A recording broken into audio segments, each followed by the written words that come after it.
All right, as a preliminary matter, my name is Samantha Holt, Town Staff Conservation Agent for the Newbury Conservation Commission. Please permit me to confirm that all members are present and can hear me. Conservation Commission members, when I call your name, please respond in the affirmative. Bob Connors. I'm here. We do not have Brad Duffin yet. Dan Streeter. Yep. Diane O'Brien. Yes. We don't have Mary Rimmer yet. Peter Pecos. Yes. And TJ Conti. I'm here. All right. Well, there's Mary coming in right now.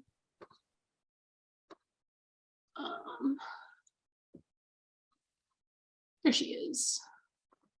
All right, and now we have Mary. All right. Good evening, Sorry about that. Good evening. This October 18th, 2022 open meeting of the Newbury Conservation Commission is being conducted remotely, consistent with the act relative to extending certain COVID-19 measures adopted during the state of emergency, which extends the governor's March 12, 2020 order suspending certain provisions of the open meeting law until March 31st, 2023. This order suspends the requirement of the open meeting law to have all meetings in a publicly accessible physical location and allows public bodies to meet entirely remotely so long as reasonable public access is afforded so that the public can follow along with the deliberations of the meeting.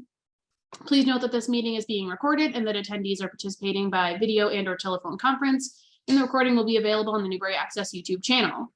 Meeting materials were provided to the commission members prior to the meeting for review and were posted on the Conservation Commission webpage for public access. Applicants or their representatives may be called upon to speak and, if needed, share information to the screen. Please state your attention after you have been called.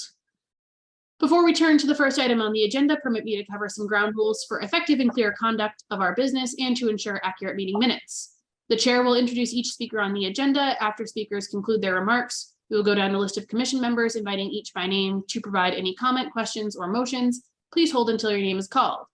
Further, for all attendees except commission members and staff, please remember to mute your computer using the mute button or your phone using *6 to toggle mute and unmute when you are not speaking.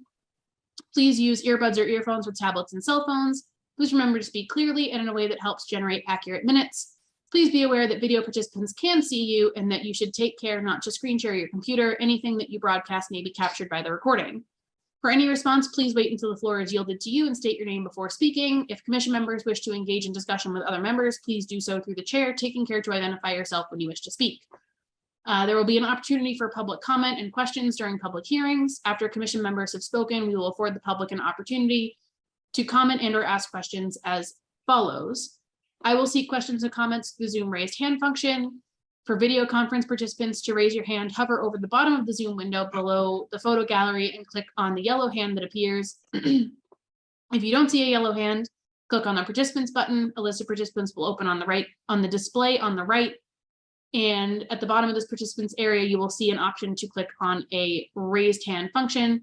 Please ensure your name is fully and correctly displayed on the participant list. You may rename yourself by using the more function next to your name. For telephone participants, to raise your hand in a Zoom meeting, hit *9 on your phone's keypad. We will then allow questions and comments from members of the public who have raised their hands in the order in which they are listed, which is determined by the order in which people click on the raise hand function. Each participant will be called upon to provide his or her name and address, and then ask a question or make a comment. We will afford the proponent or their representative the opportunity to reply. Your hand will be lowered when you have been given the floor for your questions. We will then continue down the list of those in the raise hand column and again afford the proponent an opportunity to speak. Please note that the chat feature has been disabled for this meeting. Please also note that everyone is expected to conduct themselves in the same manner they would at an in-person meeting. Any disruptions will be addressed once by the chair and should be acknowledged by the disruptor. Any further disruptions will result in complete removal from the meeting with no readmittance. Vulgar or obscene actions or comments will result in immediate removal from the meeting with no readmittance. And finally, each vote taken in this meeting will be conducted by a roll call vote. Take it away, Bob. Okay, thank you, Sam. All right, well, good evening, everybody. The upcoming meetings for the Conservation Commission will be on November 1st, 2022 and November 15th, 2022. The first matter before the commission is certificate of compliance for 26 Annapolis Way, a request for a complete certificate for work to raise an existing house and construct a new one on pilings. Sam, can you give us a project overview on this matter? Yes, so this was a tear down rebuild for the new house. And I put that in wrong. It's not a new house on pilings. It is on a full foundation that was part of the original approval. There was a kind of like a structural engineering issue with that one. Part of the foundation is actually holding up the road. So the foundation had to remain in place. One of the conditions was just that there was no livable space underneath, and that the garage had the doors had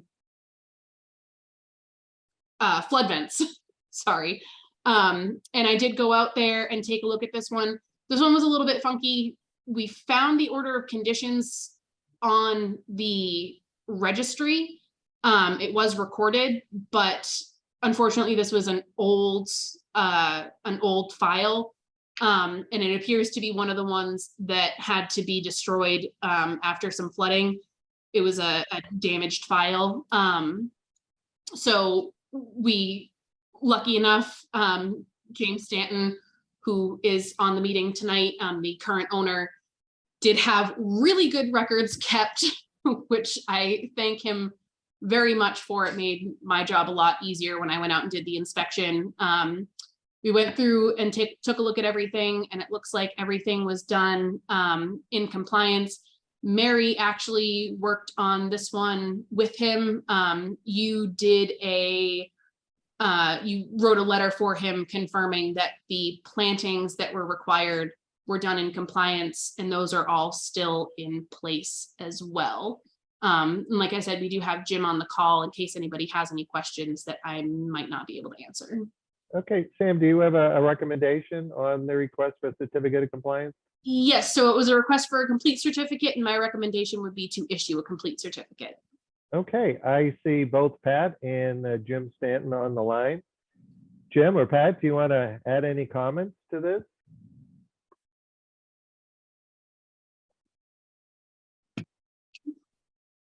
Jim, you're on mute if you wanted to add some comments.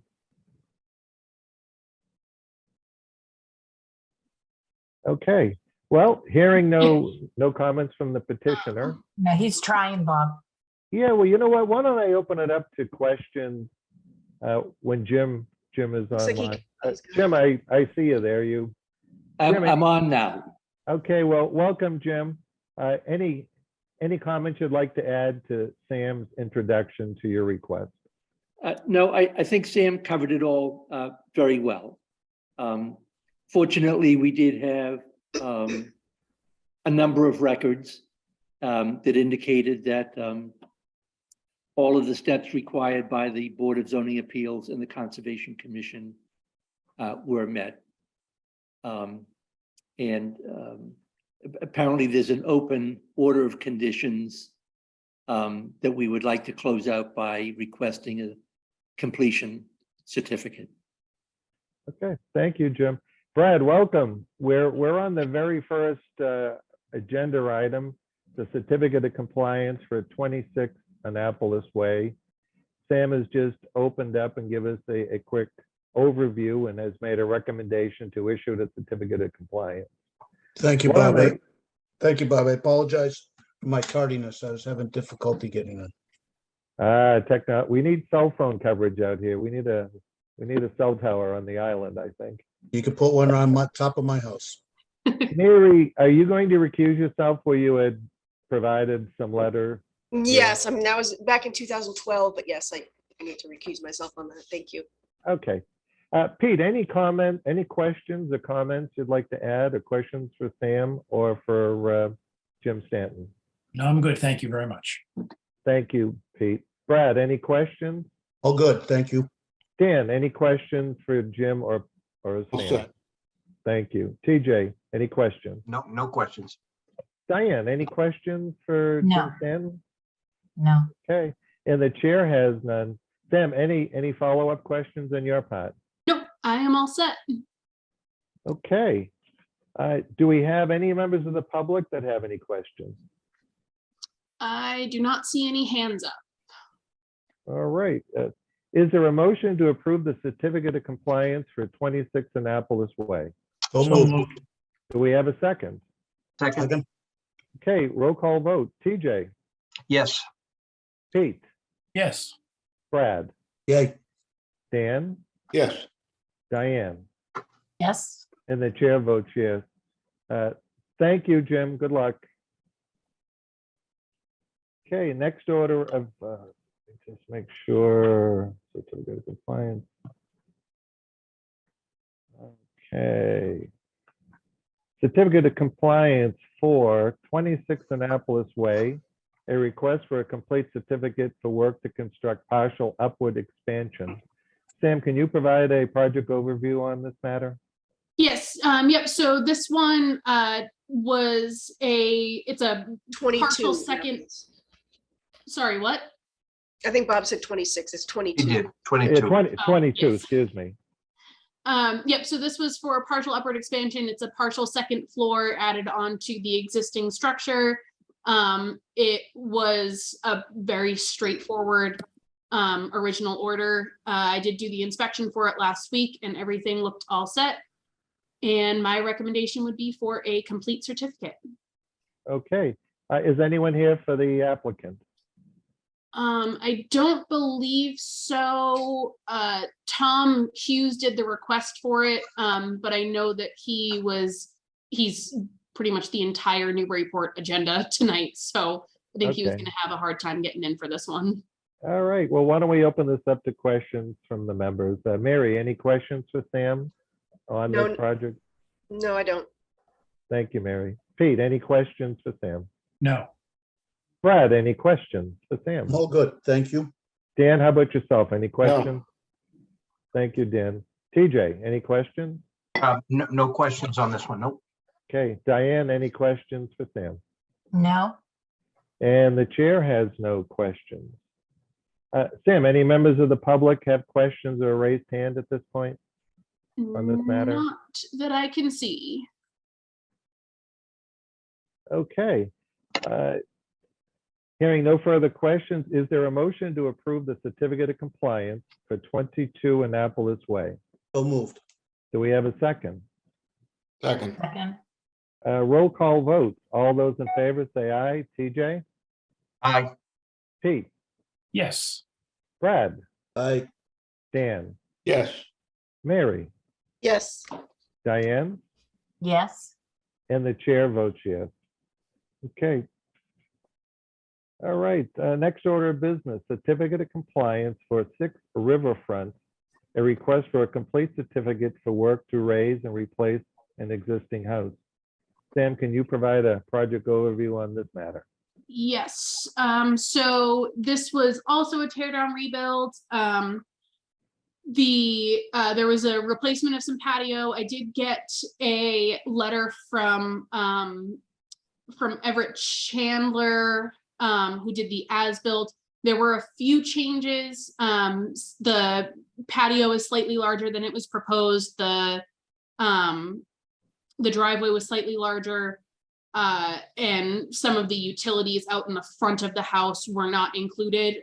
All of these things were discussed during the construction with one of the previous agents, and I did confirm with him that everything was discussed and he approved it in the field for some minor changes.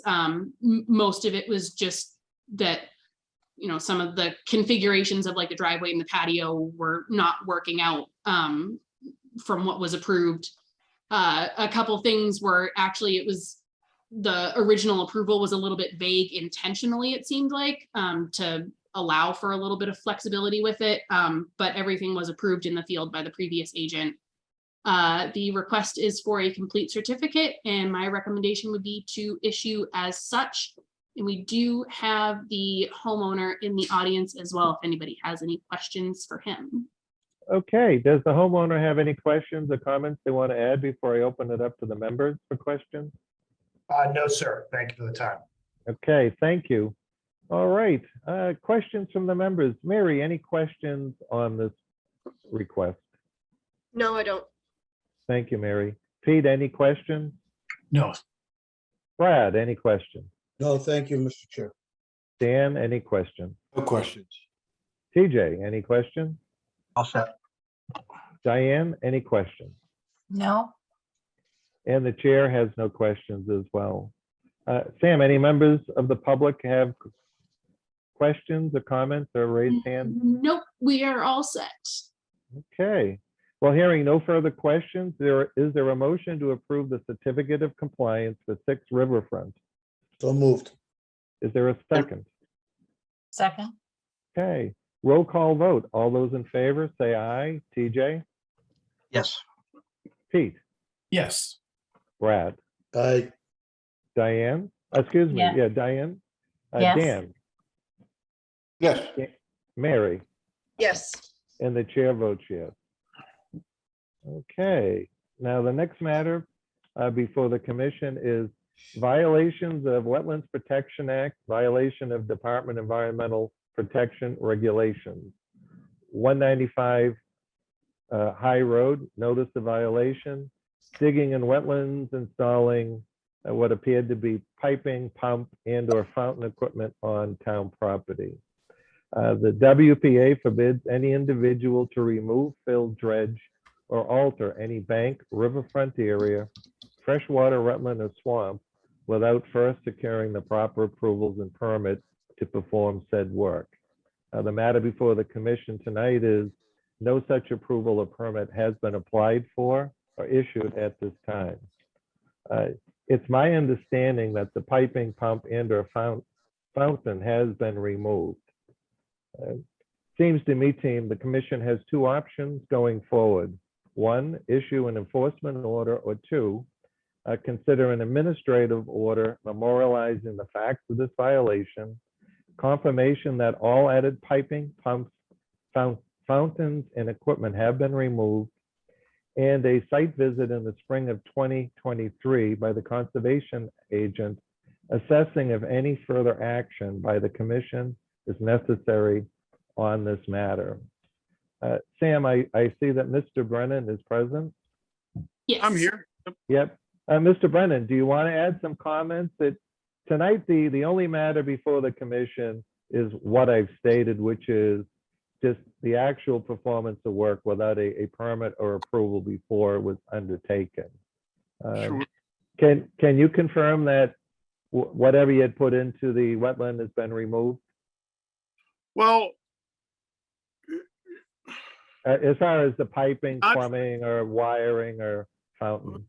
Mr. Chairman, I can't confirm it without another admission of trespassing, frankly, and I guess ignorance of the law is no excuse, but I've been here 22 years. I had no idea that property wasn't open to the public, and I can't find anything in the bylaws to state that. Yeah, no, I think, Mr. Brennan, the commission's only interest is if the materials that were placed there have been removed, that is helpful for the commission to determine what, if any, next steps are going to be undertaken. I understand. Am I allowed to enter that property to remove the piping? Well, I guess my question to you is it still existing on the property? No, Mr. Chairman, but we're going around in circles here because we're all aware that I received a letter from the law firm stating that I was trespassing on that property. Is that Mr. Brennan, I'm going to stop you there. We're not talking about trespassing tonight. It's just about the actual work performed. Whether you go on town property or not is not within the jurisdiction of the commission. Our only concern is, 1, whatever was put there has been removed, and 2, what course of action, if any, is the commission going to undertake? So my suggestion to you is if you could confirm that what was ever there is now not there. That's really the only question that's pertinent to the commission tonight, Mr. Brennan. Well, the law firm that represents the commission is accusing me of trespassing. And if we're not going to discuss that, I don't know how I can go forward and tell you what has been done or what hasn't been done. I don't understand why I received that letter. Yeah, that would be a question for another entity within the town, Mr. Brennan. It wouldn't be one that we have any jurisdiction on tonight. I did speak with Jim Surratt, who's the DPW superintendent, and he had informed me that that there no longer is any equipment or piping or fountain on the property within the wetland. Is that accurate, Mr. Brennan? Yeah, that's correct. I heard the minutes from previous meetings where it was assumed that the piping was there to pump water down there for some reason. And the only reason that I cleared muck from a 5 by 8 foot area was to provide drinking water for wildlife, which I thought was the spirit of these laws, to protect these wetlands for the wildlife that depend on it. So I sent an email to the conservation agent stating that there was, because of the drought and because of the muck that's allowed to build up in those wetlands, there is zero drinking water available. There's a circle of hundreds of dead fish because there's no drinking water available. The piping was a $50 aeration system that I purchased out of my own pocket to assure that there would be safe drinking water for the wildlife in that wetlands. That's why I did it. Yeah, no, Mr. Brennan, your intent is not the question, Mr. Brennan. It simply is whatever you decided to do, you just didn't secure the proper permit approval prior to, regardless of the well intentions of your. Hey, let me ask, how long would the permit process have taken if I'd gone that route, and how much more wildlife would have died waiting for it?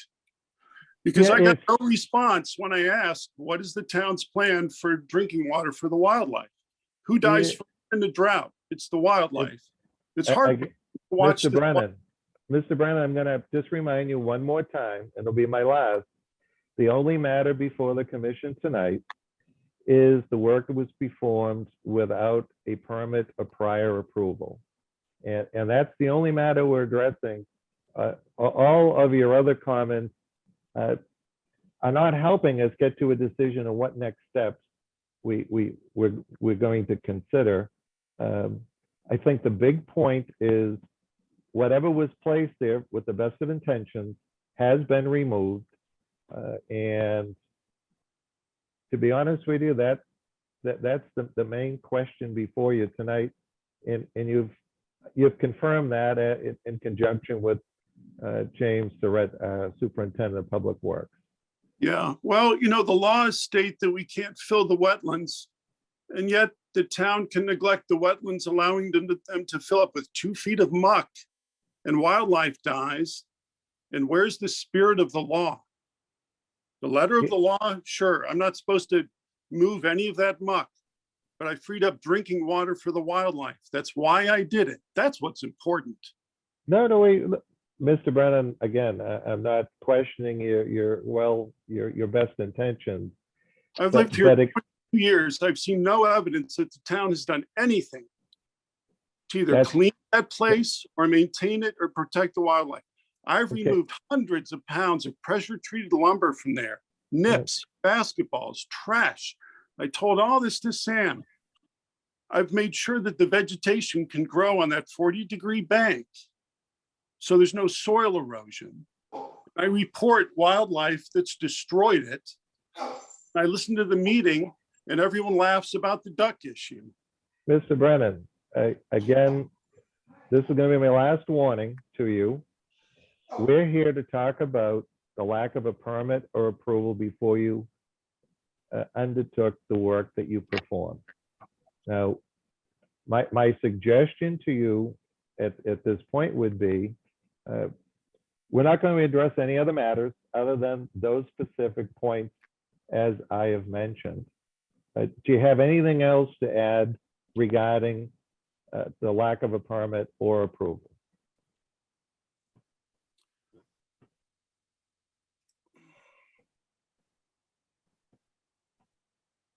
Okay. I need to understand the time frame to get a permit. Is there an expedited permit process for something? These are unusual settings, in the setting of a severe drought. is there an expedited permit process available such that if I were to, this will happen again next summer. This place will dry out again. There'll be no drinking. So is there an expedited permit process available so that, because I read the permit process and the abutters and the appeal and the notice, and it's weeks and weeks. That's These the fish, process. go down there to feed the fish. The fish are all dead. And the kids are all crying because, I mean, it's heartbreaking. And you're telling me I have to go through a permit process. I tell the town about it and I get ignored. No one answered me. Mr. Brennan, you did not file an application Jesus Christ. identifying the work prior to doing it. That's the only matter before the commission tonight. At this point, I'm going to open the questioning up to the members. Good. Okay. Mary, any questions on this matter? No, I just would say that had a filing been made, then we would have had an opportunity to address some of the wetland function questions that have been raised. There is an emergency certification procedure for true emergencies, but with that in mind, I would be inclined to go with your second option, which was the letter for the record, and revisit in 2023. Thank you, Mary. Pete, any questions or comments? I don't have any questions. I would also support your suggestion, Mr. Chair, of the second option for a administrative review of this and then a visit back in the spring 23. Okay. Thank you, Pete. Brad, any questions or comments on this matter? No, Mr. Chair, I concur. Thank you. Dan, any questions on this matter? No questions, and I would support this option too. Thank you, Dan. TJ, any questions? And I won't belabor it. Question, your second proposition is fair. Okay. Diane, any questions on this matter? No. Okay. I don't have any questions on this matter. I I'd concur like to that ask a question if I could, Mr. Chairman. Mr. Brennan, please wait till I call upon you. I'm sorry. I also would support the administrative approach to this matter. Sam, any recap on your part?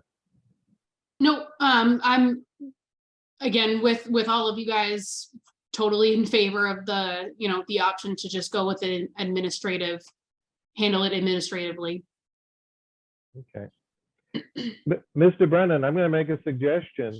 You're about to have the lesser of an enforcement order, which is nothing more than an administrative administrative letter that memorializes the facts, and that would just require a site visit in the spring to see if there is any further action by the commission. I would suggest. Wow.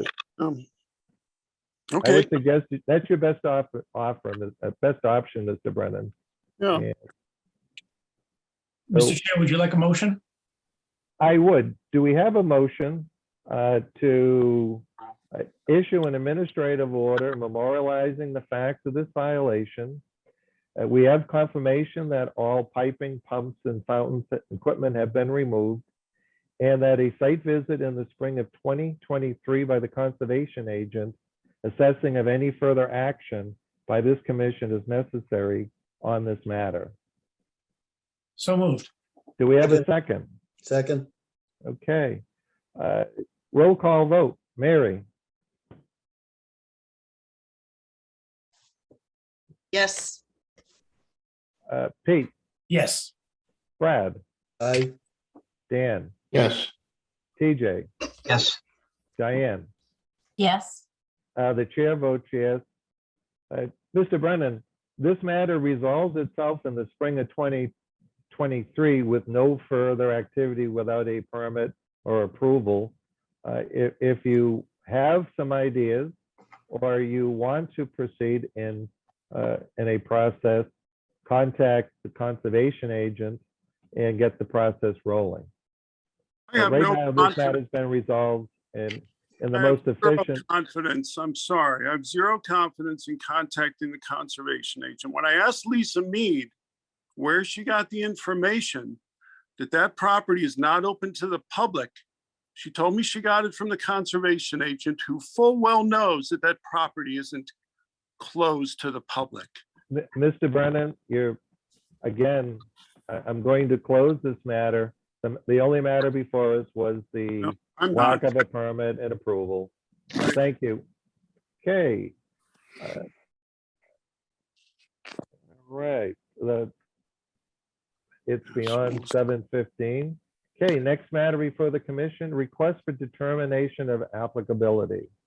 22 Annapolis Way for work to expand second floor living space on the existing structure. Sam, can you provide a project overview on this matter? Yes, so this one came before us at our last meeting on the 4th. Tom Hughes presented this. This is to further expand the original upward expansion. At the last meeting, the main concern that you guys had was that we didn't have a certificate of compliance yet for the original order, which we've now voted on and approved a complete certificate for that. Tom, like I said, was not able to make it today, but I did talk to him earlier and he said that he is comfortable with you all taking a vote on this project without his presence. Okay, and Sam, do you have a recommendation? I do, yep. I would, what's the number? Hello. A -2, I believe, I think. Correct.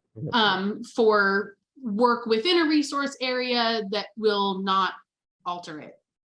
I think that's a Okay. 3. That's buffer zone.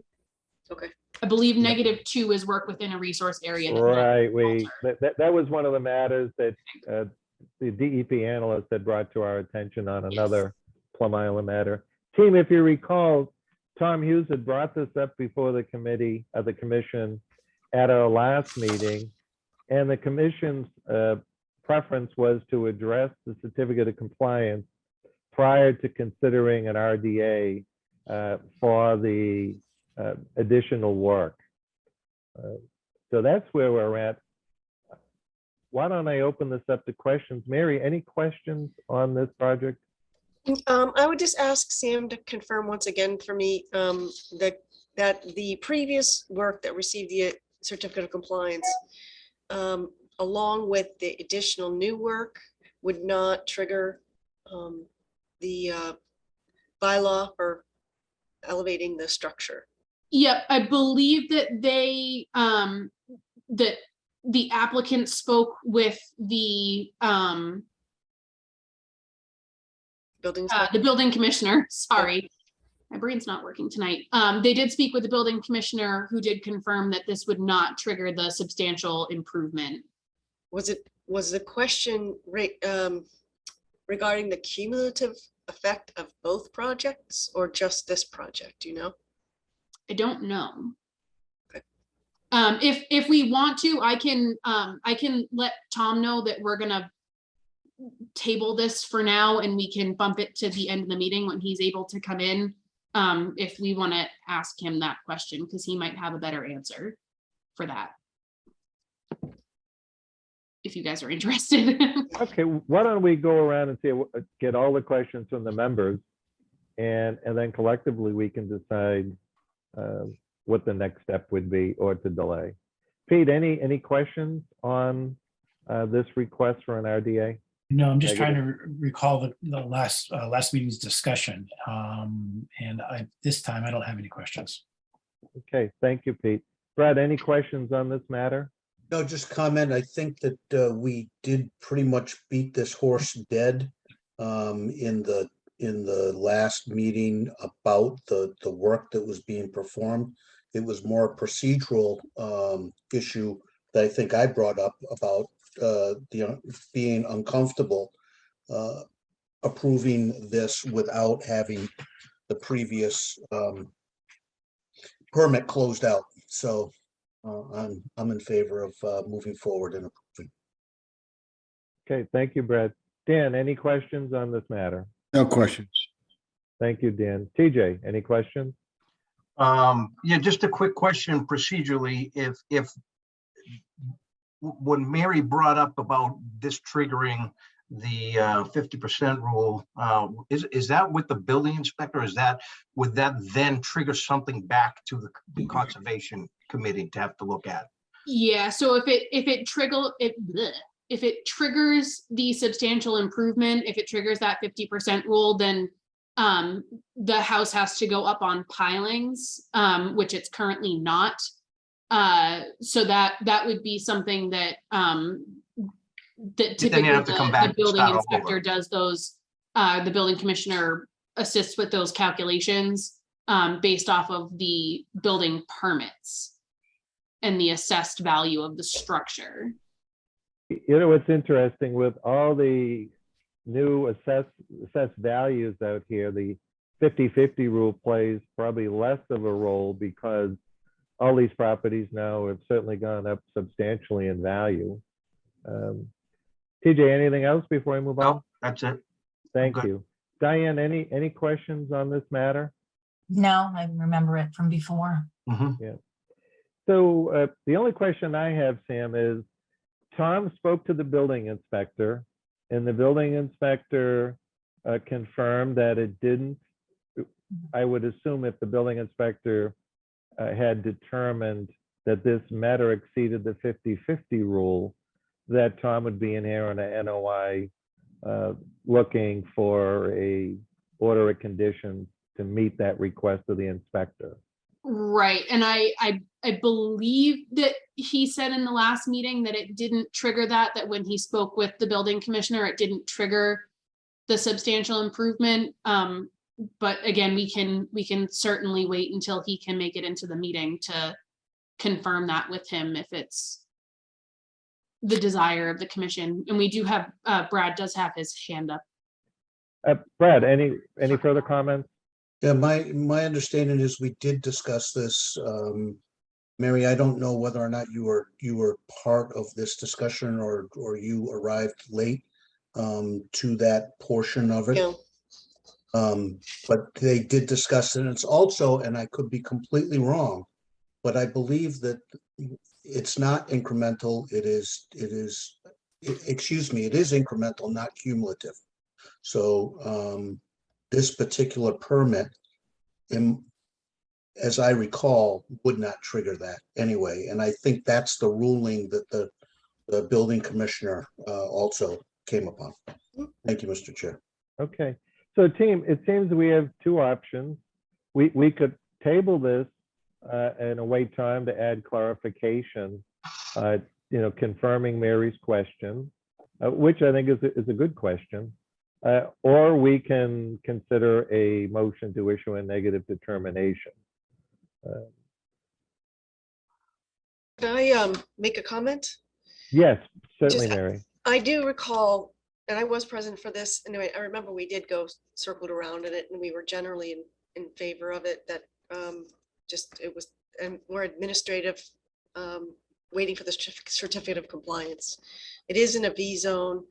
The requirement for the 50% rule is in our bylaw, is in the Plum Island bylaw that we administer. So we are responsible for that and making sure people provide that information directly to us. So we should be asking for that information as part of the filing, how they determined that it was compliant with the bylaw, rather than just, saying that they checked with the building inspector in the future. But I have no problem in going ahead and approving this tonight. Okay, thank you, Mary. Sam, I think Mary brought up a good point that whether we got a communication from the building inspector saying that this requires an RDA or it requires an NOI to meet his building code standards and the 50-50 rule would be probably helpful in the future on these RDAs. Okay. Okay. All right. So do we have any members of the public that have a question or comment? Any raised hands, Sam? I do not see any. Okay. Any further questions from the commission? Hearing none, is there a motion to issue a negative determination for 22 Annapolis Way? So So moved. moved. A second? Second, Okay, roll call vote. TJ, yes. Pete, Yes. Brad, I, Dan, yes, Mary, Yes, Diane, Yes, and the chair votes yes. Okay. Request for determination, 112 Middle Road for work to replace an existing driveway with associated site work and landscaping and tree removal. Sam, can you provide a project overview on this matter?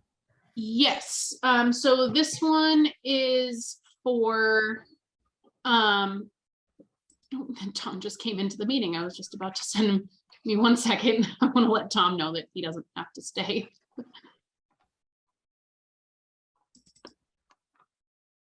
Sorry. Tom, I was just about to send you a text and let you know that you're all set. You have your certificate of compliance and a negative determination. Thank you so much. Were there any conditions with the negative? Nope. All right. Thank you, Commission. I appreciate your you doing that without me. Have a great night. Thanks, Tom.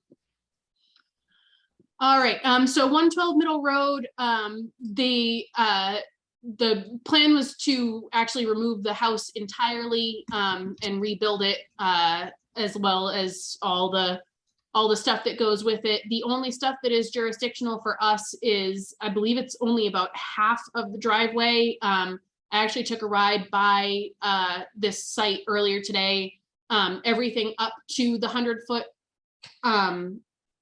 buffer line, it hasn't been touched, nothing's been done, but some work on the house. I believe actually the house is gone. So the house and part of the driveway have been altered, but everything within that 100-foot buffer is still untouched. And we do have Matt Steinell from Millennium here to present this one.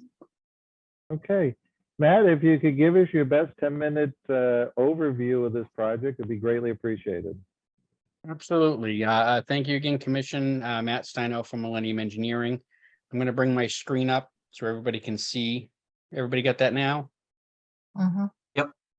yes. All right. So on the main page here, you'll see this is what the existing conditions look like prior to any work starting out on site. We sent Mark West from West Environmental out there back on June 6th of this year, and he determined that the only wetland resource area within jurisdiction of the site is one that's located on the opposite side of Middle Road here, and was delineated through the flagging that was done, as you can see it here on the screen. My survey crew went out, and my soil evaluator went out, conducted soil testing at the back of the site for a replacement septic system with the intent to tear down the existing mobile home and to construct a new single-family dwelling on a full foundation. Having done that, we produced this set of plans, which is a full septic design with all the calculations and sizing requirements for the Board of Health to obtain local approval for that. We've got 2 areas of testing at the rear, one for a primary field, one for a reserve. And then on sheet 2, you'll see the proposed development with the new septic being tucked way, way back. And you can see essentially this dashed line right here is the limit of the 100-foot buffer zone. So the only work within 100 feet of the wetlands has to do with a little rain garden that's down here in the front. The new driveway location, the original driveway location was on the opposite corner of the front of the property, and we're shifting it because the garage is on the right-hand side. So that existing paved driveway will be removed. A new paved driveway will be installed on this side. The new driveway width is only 14 feet, where the original driveway was larger. I think it's up between 18 and 20 was the original. So we're coming down in the amount of paved surface within 100 feet of the wetland. We're providing a little bit of a rain garden for the outfall pipe for the foundation drain here to allow this to all soak in, and everything else, again, grading wise and septic wise, is greater than 100 feet. In the case of the septic, it's greater than 200 feet to the wetland. The only other thing that I want to just point out here is up front here by the driveway, there's a small portion of the retaining wall along the lot line here that's within 100. on the right-hand side, but on the left-hand side, we also have one there that's greater than 100. So this is really the focus of the work that the board is reviewing tonight. I'm happy to answer any questions. Okay, thank you, Matt. Mary, any questions for Matt regarding this project? I don't have any questions for Matt. I just wanted to confirm with Samantha whether or not you had a chance to view this site and you in agreement with the wetland delineation. Yeah, yep. I took a ride out there today and took a look at everything.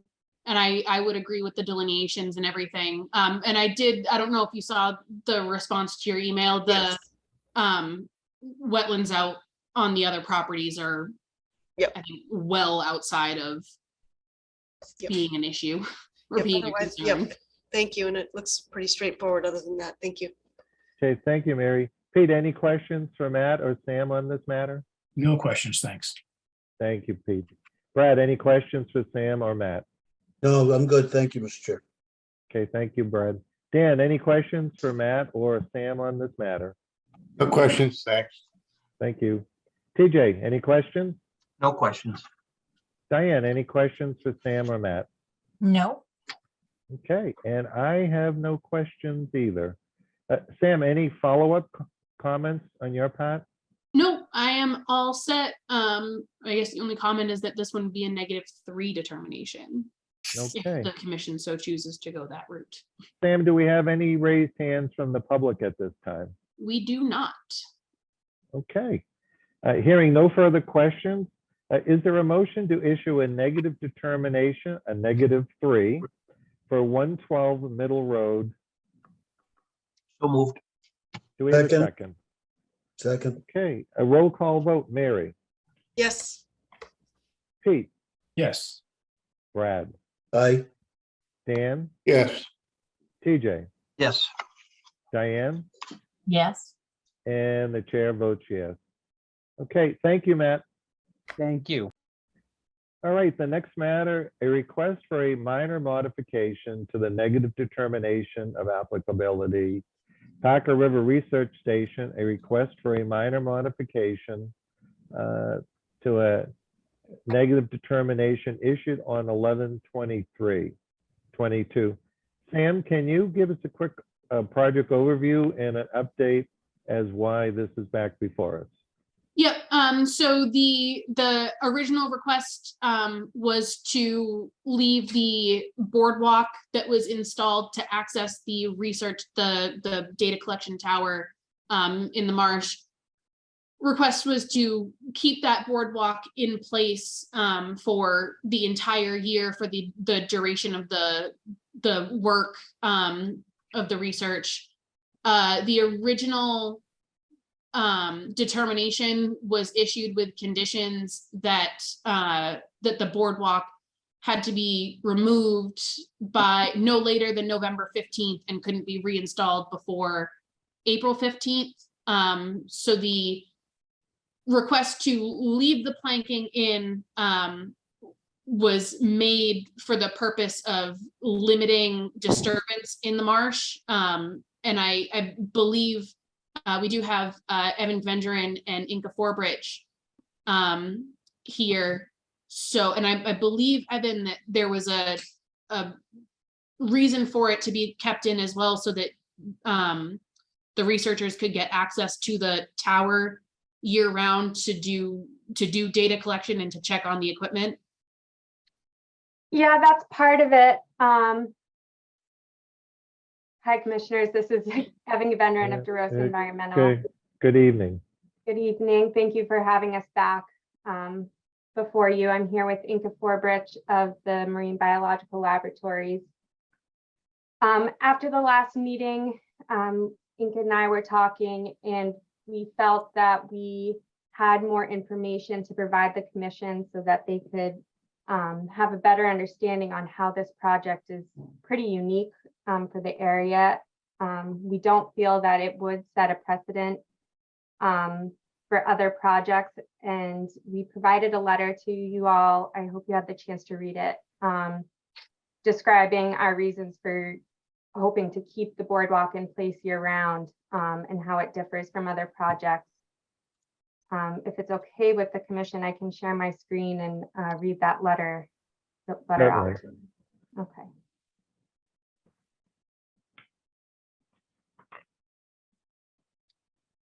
All right, so here's the letter.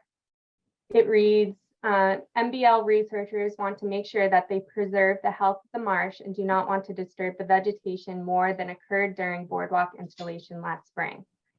They are concerned that installing and removing the boardwalk each season will cause notably more stress to the marsh vegetation than leaving the boardwalk in place. Removing the boardwalk requires standing on the marsh. Even with the utmost care, humans' weight pushes boots down into the sediment. Next year's green cattail sprouts are already up approximately 1.5 inches and poised to grow in spring. And here you can see the new growth in this figure.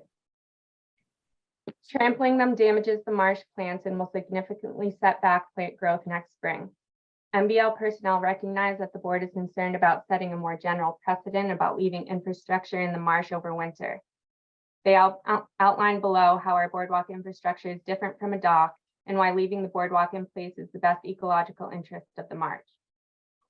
MBL personnel hope to come up with some sort of compromise with the commission to allow the boardwalk to remain in place for the sake of the marsh's health and in support of the best science. And so the research boardwalk lifetime is different from the lifetime of a dock. The research project lasts only as long as funding is available. After the project is finished, the research boardwalk will be removed and the site will return to previously existing conditions. They want to leave absolutely no trace behind after they're done with the project. And in contrast, there's no clear end of project timeframe at which a dock would be removed or for another proposed residential dock or commercial dock. The marsh functions changes different or when disturbed. Since researchers need to stand on the boardwalk to conduct their research, they're limited by their arm length to collecting data near the boardwalk. This is important to note because when the boardwalk gets installed and removed, the biomass of the cattails gets cleared and new shoots are unavoidably damaged. Next spring, new growth will return, but with fall damage removing the boardwalk and spring damage reinstalling it, the growth will not be representative of a marsh vegetation as a whole. The ecological health of the marsh is a high priority and is the foundation for the request to leave the boardwalk in place for the duration of the project. Understanding healthy marsh function requires a healthy marsh. And lastly, cattail marsh is less susceptible to damage by loosened dock planks during the winter. Residential docks are not usually through cattail vegetated marshes. They're usually much closer to Plum Island Sound and located in marshes vegetated with Spartina alterniflora or Spartina patens. The MBL Research Boardwalk is located in a brackish marsh that is densely vegetated by tall cattails. Because of their size, cattails are more protective against storm surge than other salt marsh vegetation, and their leaves and stems are stiffer than Spartina alterniflora and Spartina patens.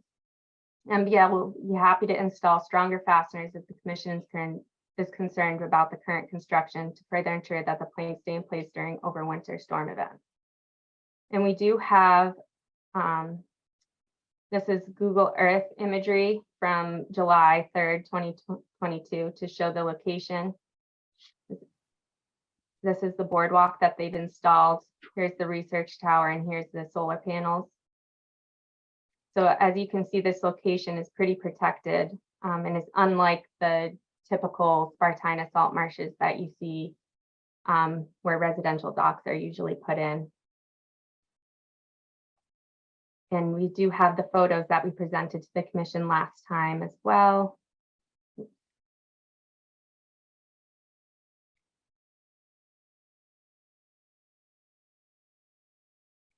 And again, here it shows the researchers having to balance on the boardwalk and they're only able to sample as far as their arms can reach. So when this vegetation gets disturbed by the installation and removal of the boardwalk, it ultimately affects their research because it's not what they're trying to sample. The new growth is not what they're trying to sample. Anyways, again, thank you very much for letting us come back. Inka and I are here to answer any further questions. And we hope that the commission sees how this project is unique and will let the boardwalk remain in place year round. Okay, thank you. So my question, are you collecting scientific data 12 months a year in this area, or is it seasonal? I think that was the one question that Sam touched upon, that you're likely collecting data. What's your process, I guess, on collecting data? Is it limited to a certain season, or is it 12 months a year? So I can answer that question, Evan. We have the instruments that are staying out there for 12 months, so they are running year round. And what the pictures have shown, when we physically go out and take samples from the vegetation and from the soil, that is typically done during the summer months, because that's when the vegetation is active and has the biggest influence. So we wouldn't take vegetation samples during the non-growing season. But are you accessing the equipment that you have in the field for the data that it's collecting 12 months a year?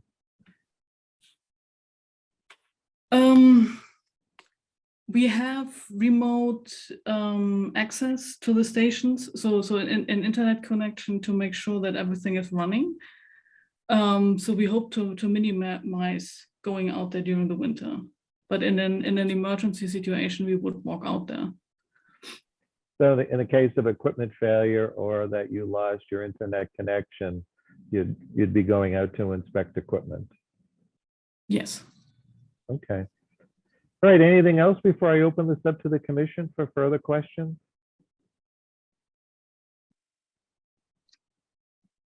Okay, thank you. Mary, any questions on this matter? No, I think that makes perfect sense to keep it in place. This was always, it's a very, very small boardwalk with minimal impact. It has, my understanding is it's temporary.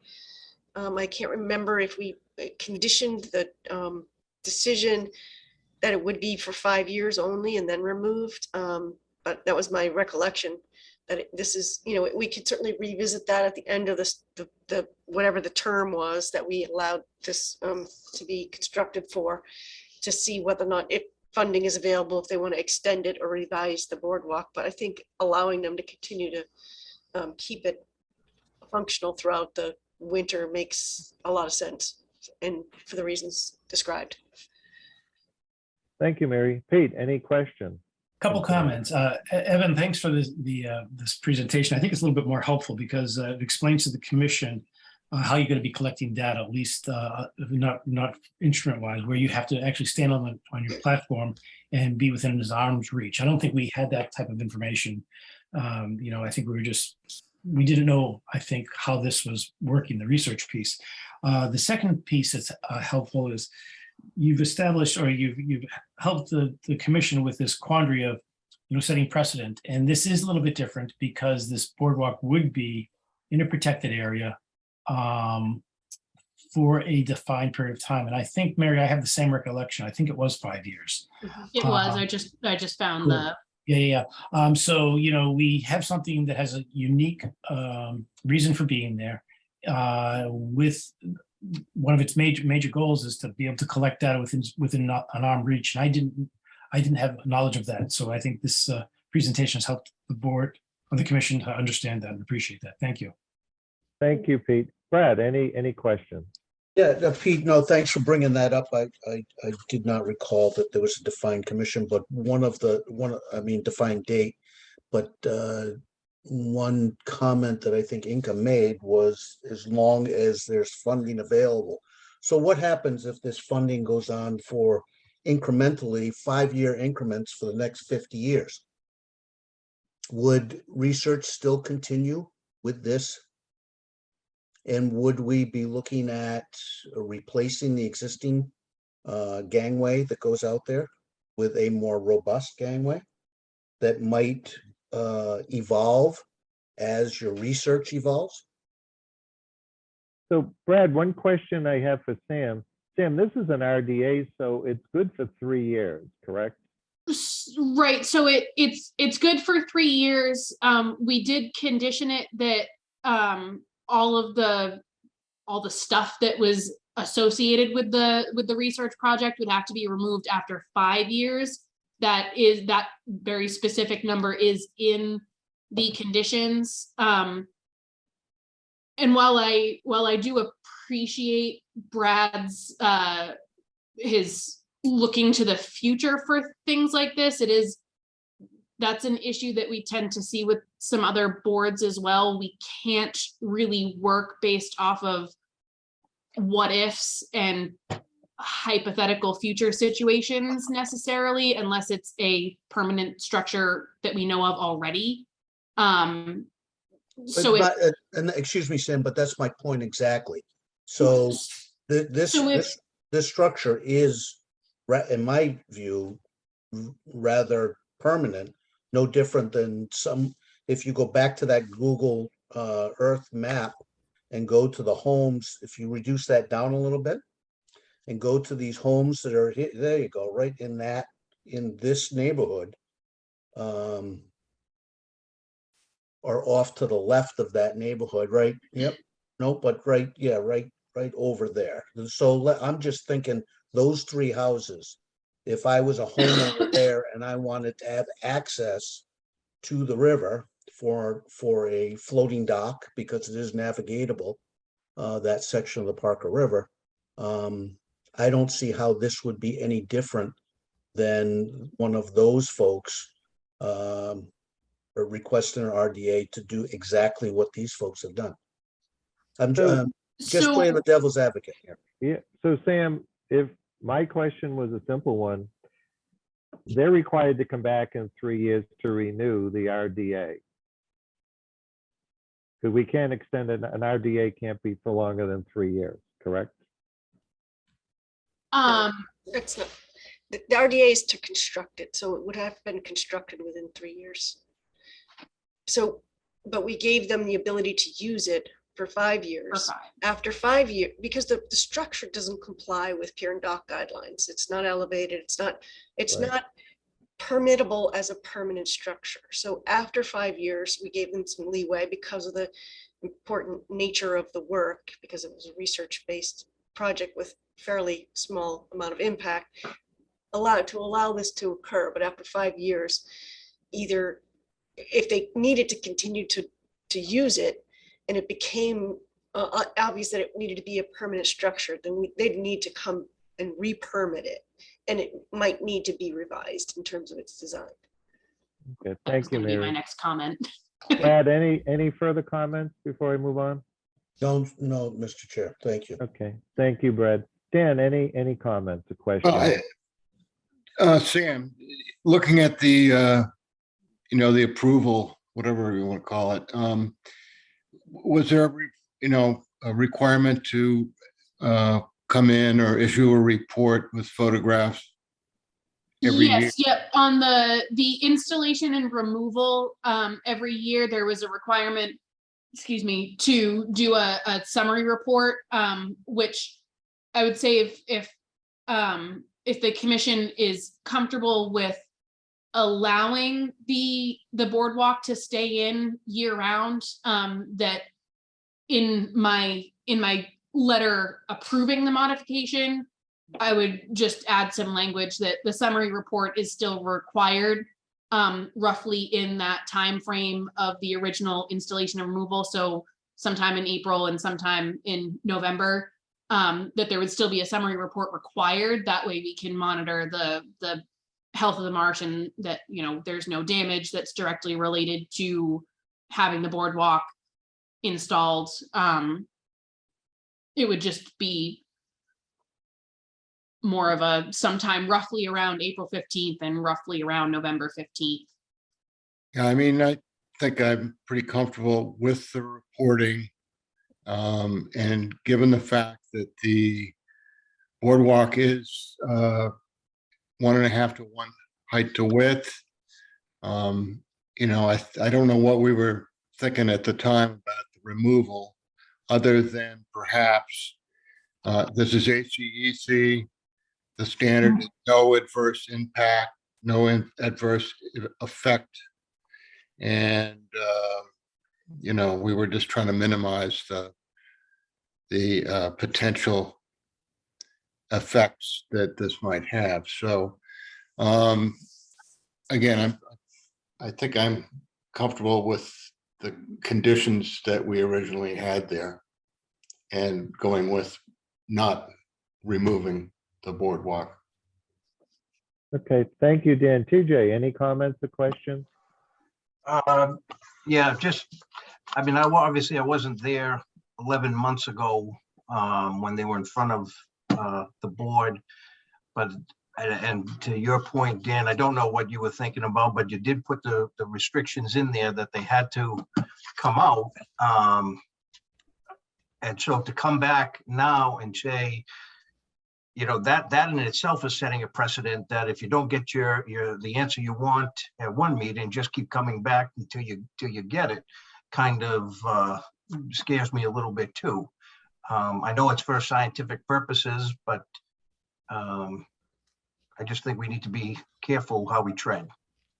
Yeah, I think when Sam and I were talking about this, TJ, to put it back on the agenda, there was additional information was going to be made available to help the commission, you know, ascertain the next step. And so that was the reason that you saw this on the agenda tonight. Excuse me. Which was the additional information being provided. Anything else, TJ? No. Okay, thank you, TJ. Diane, any questions or comments? Yeah, just a couple. I remember at the last time we discussed it, there was a lot of discussion about taking the planks out without even having to kind of get off of the boardwalk to do that. Was that not possible? Like they were talking about just backing them out, take the one and just back them out without my impression, maybe my recollection is wrong, but I remember that was discussed as a way that you wouldn't need to be going on the sides to remove it. Yeah, I Could you think just back it out? Brad had brought that point up that you could unfasten and walk the planks out over, starting at the furthest end and going to completion. That it would seem that you wouldn't have to get into the marsh at all in order to remove the plank. So could they do that? It's a pretty Yeah, long way. I can, if I can jump in here for a second. Certainly. So here's the length of this boardwalk. It's pretty long. It's a pretty long walk, and to balance on those boardwalks is pretty difficult. So yes, they will try their best. And let me reiterate that MBL's intentions here are the health of the marsh and to have as little impact as possible. So they will try their best to not step on the marsh while they do the installation removal, but it inevitably happens, right? Some people might slip off. And also, in order to reinstall it, they'll have to cut back the vegetation again. And that's when the new growth happens. And that's what we don't want to happen. And back to Commissioner Duffin's point, if MBL does get funding so that it does happen in the future, which that's an unknown point at this point. But they have in the past in other towns just changed the location of the boardwalk as to minimize the impact. So there would never be a permanent boardwalk structure at this site. If they did need to access the site for longer term, they would reevaluate and redesign where they would have that access. So at no point would there ever be a permanent boardwalk here. And as far as the remote access goes, the only time you'd need to get out there in the winter would be if the remote internet access to the instruments didn't work. Is that correct? Yes, or emergencies. Yep. Would it, maybe this is more of a procedural question that can be said, but maybe it's not. So I'm going to ask it and then someone can tell me. Would it be possible to allow the boardwalk to stay for the first year so we can see what the impact is over the winter, if there is an impact, and then reevaluate at that point, rather than just saying from now to the next, 5 years that it stays? Or is that a procedural question? That's a very good question, Diane. So Sam, I think what Diane was leaning towards was if the commission was leaning towards issuing the minor amendment, could it be conditioned that it would be annually inspected if we started having, one of the concerns was planks breaking free and becoming flotsam and jetsam in the waterway. That's your question, Diane, basically? Yes. Okay, thank you. Sam, could you offer some commentary on that? Yeah, I mean, it certainly could be, conditioned that way through the letter. One thing I do want to mention on that note is that, we still do have that requirement for twice a year, roughly every 6 months, that we need to get a summary report of basically how things are looking. So that those summary reports would, at least I would prefer that they still be required, so that we are regularly monitoring it, just because it's, even though it is in kind of a different area, it's still a sort of different, this isn't typically how we have conditioned things in the past, because we don't usually allow people to leave stuff like this in all year. But I personally would be more comfortable having that regular check-in twice a year in the spring and the fall to make sure that things all still look okay. So that would certainly be an easy way to have it conditioned in the letter, that if it is going to be left in all year, it's at a kind of as a conditional approval based on, every year in April and November, when we reevaluate it, the commission does have the authority to say, hey, we're a little bit concerned about this. We're gonna ask you to remove the planks this year, and we'll reevaluate it, next November or next spring or whatever. Okay. But then they would have to follow that, correct? Right, yeah, so if we condition it that regardless of whether we condition it, that we're allowed to revoke that decision, even if they came in, next November and we said, hey, this is, we're starting to get concerned about the health of the marsh or whatever, they would still, the Conservation Commission is the authority on wetlands projects and anything that happens within wetland resource areas. So even if we don't put it in the letter, I would put language in there for that, just to cover all the bases. But even if it wasn't, if at any point in the future you guys had concerns about it and wanted the planking removed, it would have to be removed. Okay, yeah, no, because to me, it seems like it's somewhat foreseeable that this was going to be an issue from the beginning. And everyone agreed that they were going to do this. And now we're not, if that's the way the vote goes. So I just wanted to see if there was something in place that we could reactivate it if need be, them having to take it out. One of the questions was raised at the original, at the last time this was presented to the commission, was what impact did the structures have going through the winter, to help us confirm whether or not it could be a potential problem.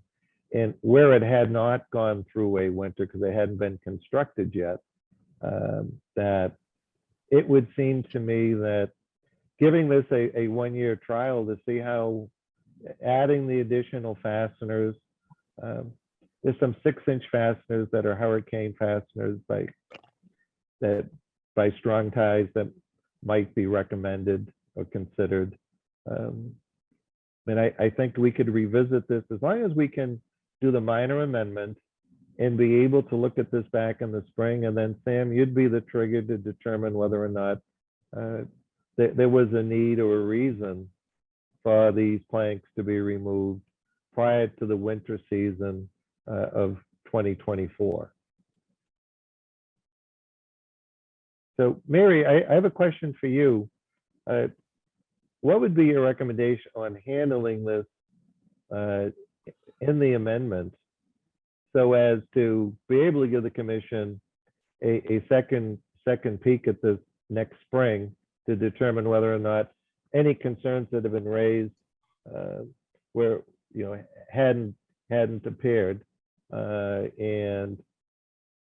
to be able to still have the ability, if we lost planks or they were damaged by an ice float, that we would revert back to the requirement of removal in November and reinstall.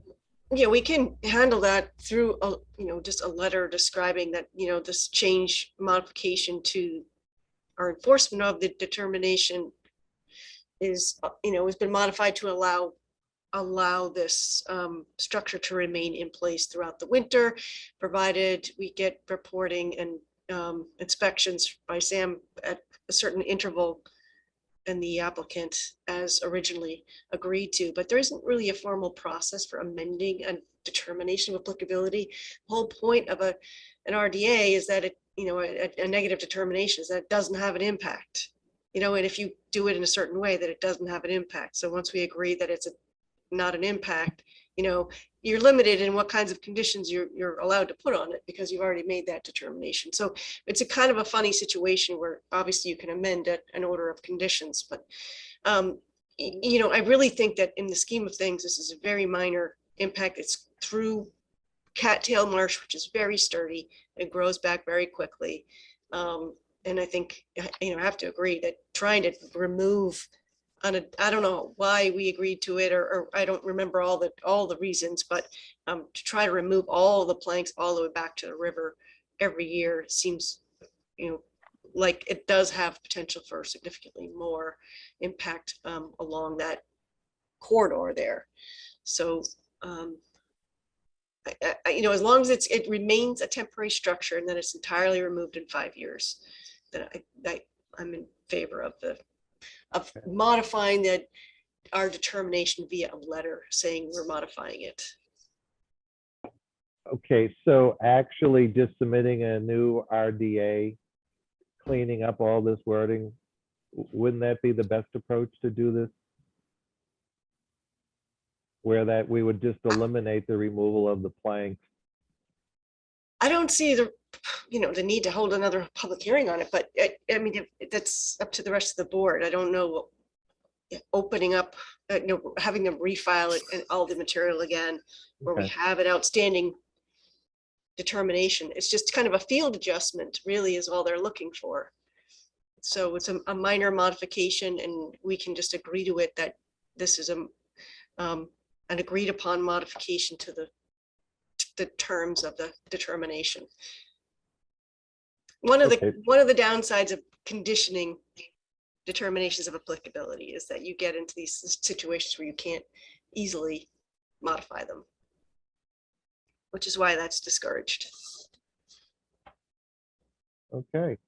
All right. Thank you, Mary. Sure. Well, team, any further questions? Brad has had his hand up for. Brad. Thank you, Mr. Chair.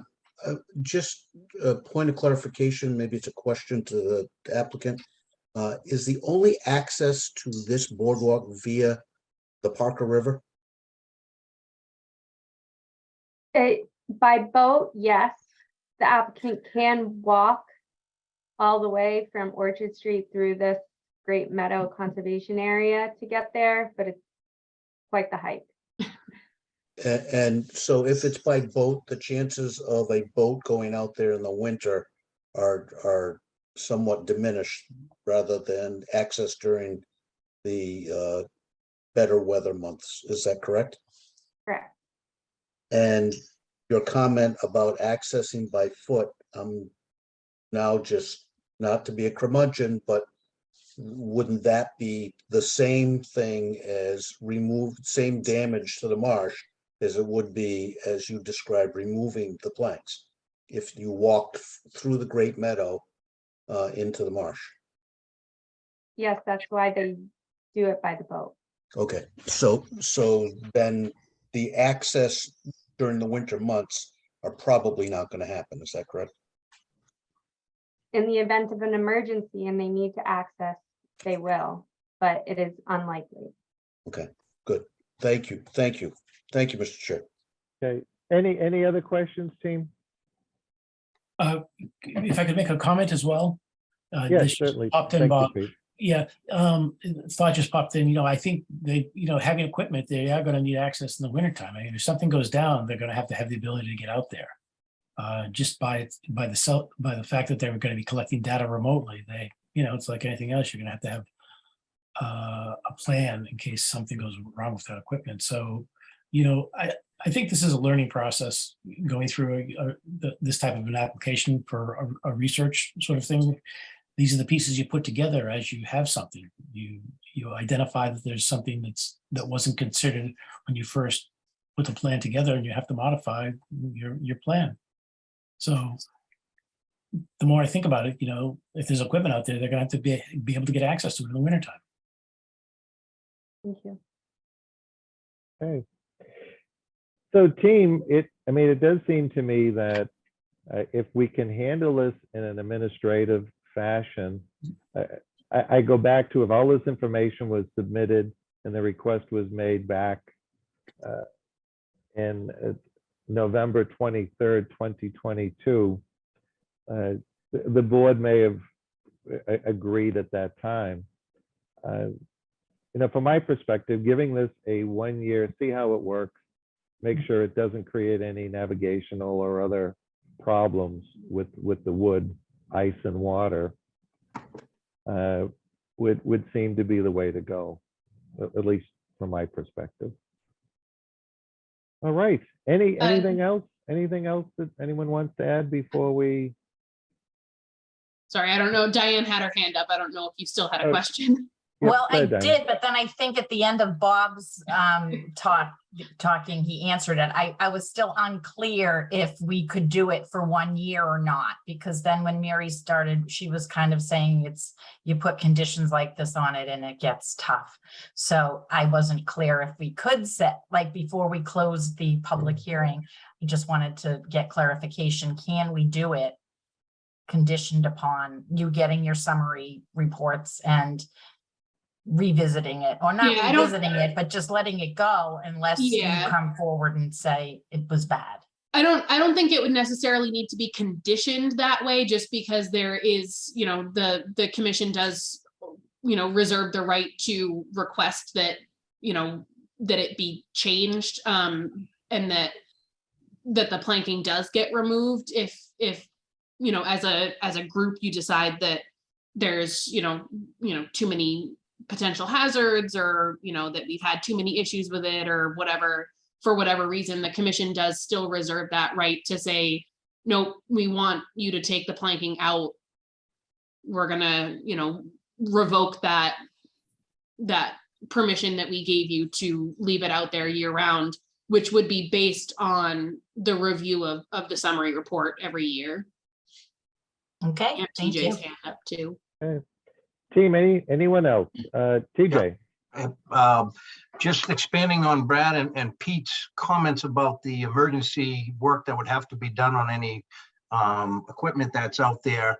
In your original application, was there an emergency equipment plan put in for the work that might have to be done? Or is that another reason why a new RDA with equipment emergency repair plan in place, as well as the other criteria, be helpful? I guess, Sam, that'd be a question for you. I don't recall any emergency plans or anything being submitted, and there was never any request for anything. What would the plan be then to get out there to fix any equipment? It's probably changing a particular instrument, TJ, would be. I guess the thing we have here is we're not talking that we have a wind turbine or large equipment out there. It's probably the size of a shoebox or smaller in many cases. But Evan, if you could just chime in on that, that might be helpful. I was just gonna ask if Inca could help to give an example of when you might need to access the equipment and what that would entail. It's just, I think the question is, if you had equipment failure, what's the process? How big is the equipment? And would it be safer to be replacing that from the planking? I've added that part at the end. TJ didn't add that. So in case of the equipment failure, I think, I mean, unless it's catastrophic, right? I mean, someone would have to walk out and with a toolbox and repair it. yeah, so it's just hand tools, and it's not like machines are gonna ever have to go out there. Right. Okay, anyone else before we? All right, well, thank you, everyone. So is there a motion to issue a minor amendment to the negative determination issued on 11/23/2022 for the Parker River Research Station, including a administrative letter identifying the annual review of the condition of the planks and walkway? So moved. Do we have a second? Second. Okay, any further discussion? Okay, roll call vote. Mary, Yes. Pete, Yes. Brad. Oh, he's muted. Brad, you're on mute. Yep, still on mute, Brad. I'm sorry. Aye. Dan, Yes. TJ, No. Diane, Yes. and the chair votes yes. Okay, thank you, everyone. Thank you all very, Thank very you, much. Liam. Okay, so Sam, work out that administrative letter with, check with Mary, make sure everyone's happy with it, and I think we'll be good to go on that one. Yeah, and I think we should call it a modification, not an amendment. Just Yes. Okay. minor Yeah. modification, and also just lesson learned.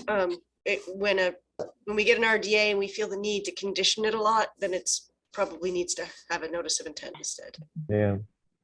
Well, I think in the future, it raises a question that there certainly seems to be a big difference from a dock that is always going to be removed on an annual basis because of ice and the water, and certainly out of season, with something like this in a more protected area. But Yeah. all right, the next matter is a continued public hearing on 140 our Main Street for work to construct an access road along an existing farm road with a wetland crossing for utility maintenance access to interconnection.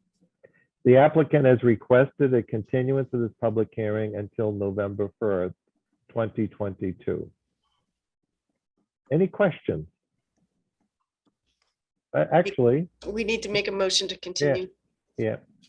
Is there a motion to continue the public hearing for 140 Main Street to November 1st? So moved. Okay, a second. Second. All those in favor? Mary, Yes. Pete, Yes. Brad, Aye. Dan, Yes. TJ, Yes. Diane, Yes. and the chair votes yes. Okay, administration. Sam had included a meeting policy draft in the Dropbox. I've taken a look at it. I think it looks good. My only suggestion to Sam is we can say more by saying less and can consolidate some of the wording. That'd be great. But other than that, I thought it looked good. Questions? Mary, any questions on this or any comments? No, I think that's a good comment. Yeah, if we could, put some bold in there somewhere, or just make it easier for people to read and Yeah. maybe refer them to, put some links in there embedded to give them access to additional information like the meeting schedule and forums and things like that. Okay, anything else, Mary? Nope. Okay, Pete, any comments? No, I think it's great to have this tool. No, I agree. Brad, how about yourself? Any comments? I think you're spot on about less is more. If you make it quick, concise, and bulleted, it would go a long way. Thank you, Mr. Chair. Thank you, Brad. Dan, any comments on this I policy? think it's gonna be really helpful. Okay, thank you, Dan. TJ, Nope, nope, much appreciated. okay, Diane, any comments? No, honestly, I don't know how I didn't see this. I haven't looked at this, but I can get any comments to Sam after I take a peek Yeah, at it. it's a living document at this point, so this is more just to give Sam some feedback. And I have no comments. And Sam, I just want to thank you again. You've made many inroads and optimized in the operation of the commission and making the pathway through the process more manageable for applicants and the residents of the town. So thank you. And I do, so eventually, because it is a policy,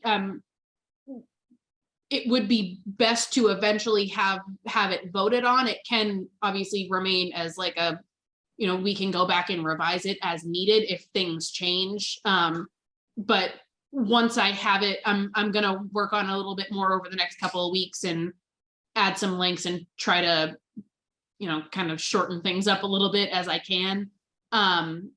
But eventually we will want to have the commission vote to implement that as a policy so that I can get it like up on the website and everything for people to actually use and have it on the record that it has been implemented by the commission.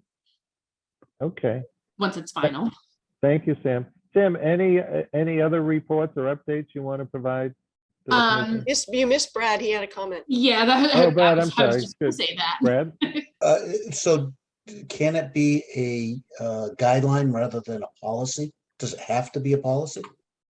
So part of the reason that it was made as a policy is because it provides information for people about like our deadlines and everything and about how we conduct meetings. So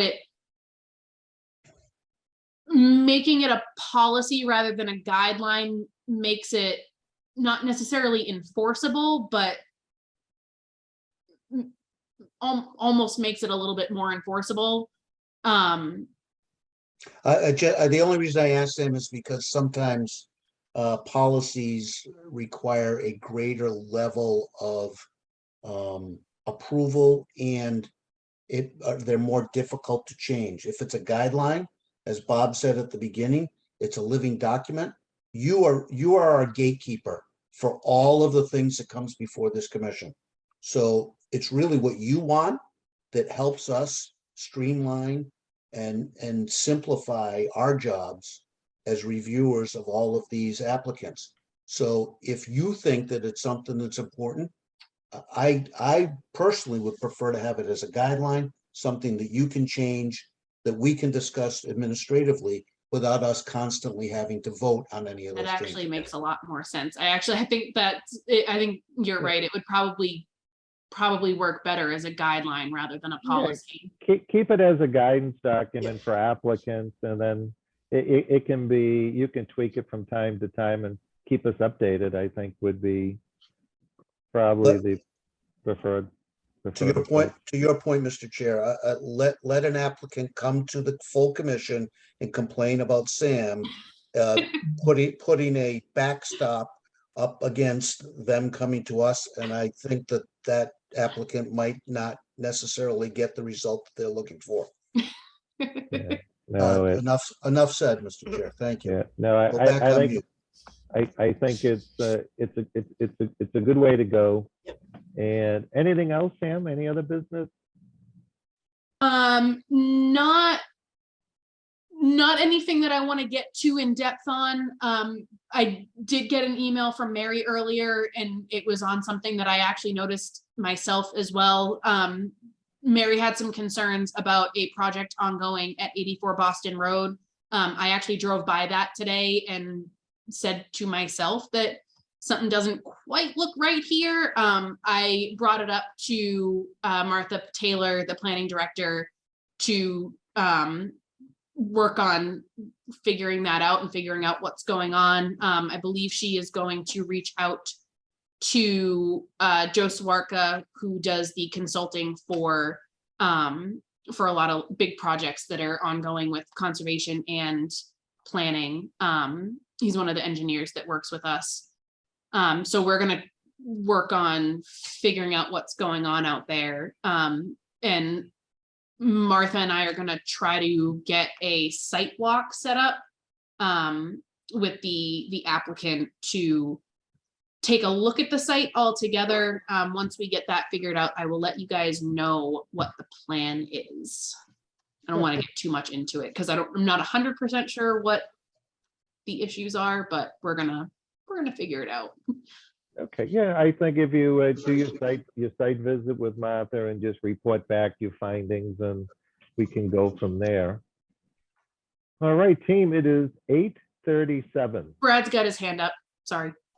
Brad, you're making this meeting go, if you make this meeting go on before 8:45, I'm going to be very, very disappointed.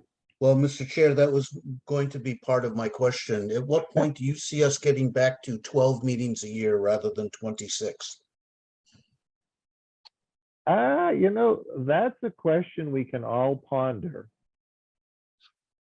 for our next meeting. Sam, do me a favor. Not all communities meet every 2 weeks. Certainly, we've had a lot of matters that having a 2-week interval has worked out pretty well to kind of clean up backlog, and hopefully with the new streamlined approach of how we're managing meetings and providing information in advance. I think all of us would prefer meeting less and more if it's possible. I can add that to our agenda for the 1st, so we can have an actual discussion about it. Mm-hmm. Okay. An official discussion about it, make it an agenda item. Okay, I think a number of communities have a summer schedule where it's light and they go back to 1 meeting a month. Do me a favor, what did we do 5 years ago? Dan, you probably would know, or Mary. It was once a month, but for practical purposes, with a 21-day rule, I think 3 weeks is that's pretty common. And yeah, maybe works better than once a month. Yeah, so that on that, just in case, especially any of our new members are unaware, so we have a requirement under the WPA regulations that when somebody files a submittal with us, we have to give them a hearing within 21 days, or they are legally allowed to bypass us and go straight to DEP for an approval or a decision. Most people don't do that. Most people are understanding of the 21-day thing. Most people don't fight that, but there is always the potential for that to happen. Okay, I mean, let's do this. I think it's a good question. Why don't you get back to us, Sam, put it on the agenda, and I mean, certainly it's pretty nice that our meetings aren't going 4 hours anymore. And it's good for my half-hour ride home. Well, you know what? I think not getting home at 11 o'clock anymore. I think it's Mr. Chair, appreciated by all the motion board to members. adjourn. Okay, do we have a second? Second. Roll call vote. Mary. Yes. Pete, Brad, Dan, Aye. TJ, Yeah. Diane. Yes. Chair votes yes. Thank you, Good, everyone. everyone. Have a good night, everybody. Bye-bye. Bye.